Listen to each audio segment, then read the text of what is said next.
एक बार महात्मा बुद्ध को एक सभा में उपदेश देना था। महात्मा बुद्ध को सुनने के लिए बहुत सी भीड़ इकट्ठा हुई थी। महात्मा बुद्ध नियत समय पर आते हैं, उपदेश देने बैठते हैं, लेकिन वो घंटों तक मौन रहते हैं और फिर बिना कुछ बोले वहां से चले जाते हैं। दूसरे दिन भगवान बुद्ध फिर नियत समय पे आते हैं। अब पहले दिन से कुछ कम भीड़ आई थी और बिना कुछ बोले बुद्ध भगवान वहां से चले जाते हैं। यह प्रक्रिया 4 दिनों तक चलती रही और धीरे धीरे अब भीड़ भी कम होने लगी। 5वें दिन भगवान बुद्ध उपदेश देने के लिए आते हैं, तो भगवान बुद्ध का उपदेश सुनने केवल 15 लोग आए हुए थे। अब 5वें दिन भगवान बुद्ध अपना उपदेश देना शुरू करते हैं।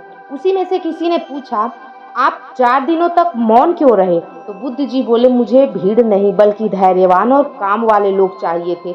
जिनके अंदर धैर्य था वो आज मेरे साथ है। कामयाबी बार बार रास्ते बदलने से नहीं मिलती है। अगर लक्ष्य बड़ा है तो धैर्य के साथ सही दिशा में आगे बढ़े। जो धैर्य से काम नहीं लेता है उनकी परेशानियां निरंतर बढ़ती ही जाती हैं।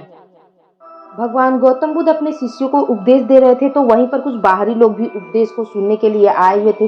भगवान बुद्ध कह रहे थे कि कैसे क्रोध करने से मनुष्य का सर्वनाश होता है। अगर एक व्यक्ति अधिक क्रोध करता है तो वह अपने क्रोध के अग्नि में खुद जलकर राख हो जाता है। इतना सुनते ही इसमें से एक व्यक्ति उठता है और कहता है कि क्रोध कैसे मनुष्य का सर्वनाश कर देगा। भगवान बुद्ध को काफी भला बुरा कहता है, उनके चेहरे पे थूक देता है और वहां से चला आता है। भगवान बुद्ध कुछ नहीं बोलते हैं, अपना चेहरा साफ करते हैं और फिर उपदेश देने में लग जाते हैं। अगली सुबह अब उस व्यक्ति का गुस्सा जब ठंडा होता है तो वापस भगवान बुद्ध के पास आता है, कहता है मुझे क्षमा कर दीजिएगा, मैंने बहुत बड़ी गलती कर दी थी कल। तो भगवान बुद्ध कहते हैं, आप कौन हैं? मैं आपको नहीं जानता। तो कहता है, मैं वही हूँ जो कल आपके साथ बदतमीजी किया था। तो भगवान बुद्ध कहते हैं कि मैं अपने हर बुरी बात को कल में छोड़ देता हूँ, अपने आज में नहीं लेके रहता हूँ, नहीं तो मेरा भविष्य और वर्तमान दोनों ही ठहर जाए। शिकारी भगवान बुद्ध का परीक्षा लेने के लिए सोचा।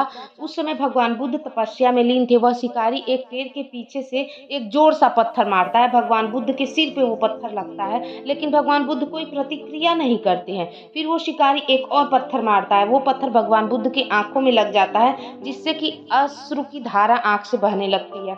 अब वह शिकारी भगवान बुद्ध के पास आता है और कहता है कि तुम प्रतिक्रिया क्यों नहीं कुछ कर रहे हो? क्या तुम्हें चोट नहीं लगा? तो भगवान बुद्ध ने बोला कि इस पत्थर से तुम मेरे बाहरी शरीर को भले ही चोट पहुंचा दो, लेकिन मेरे अंतरात्मा को चोट नहीं पहुंचा सकते। वो शिकारी कहा, तब तुम रो क्यों रहे हो? तो भगवान बुद्ध बोले, मैं इसलिए रो रहा हूँ कि तुम्हारा इस दुर्व्यवहार का तुम्हें क्या सजा मिलेगा।